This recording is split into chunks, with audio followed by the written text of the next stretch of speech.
From the time I started my podcast, I knew I needed to have someone produce it, not only because I had no idea and had no desire to know how to produce a podcast.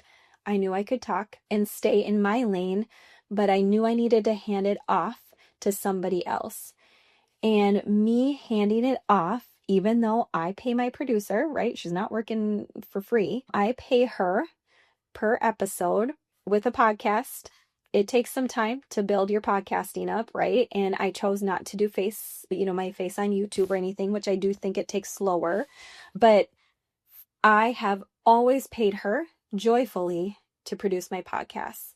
Because not only is me staying in my lane and doing what I like to do and her doing what she likes to do, but I would never, ever have hit season 3. I would have never hit season 2 of podcasting had I not had that girl hold me accountable. And even my last episode on marriage came late, and my podcast gets released on Tuesdays. Like, she messaged me on, I think it was like Sunday or Saturday. She's like, hey, I just need to check. Like, it's been a week. I want to make sure you didn't send something to me and I'm missing something, but I don't see an episode for me to edit. And I was like, I don't have one.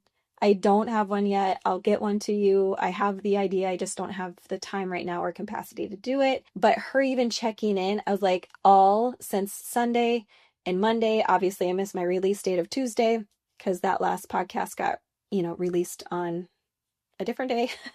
But I had her in my head, and I did not want to let her down, and I did not want to let my viewers down and my audience down.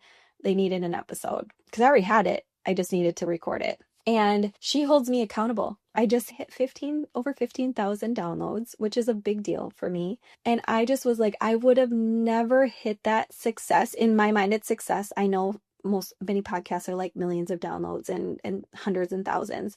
But my 15,000 downloads is massive success to me that would have never, ever came if I did not have her hold me accountable.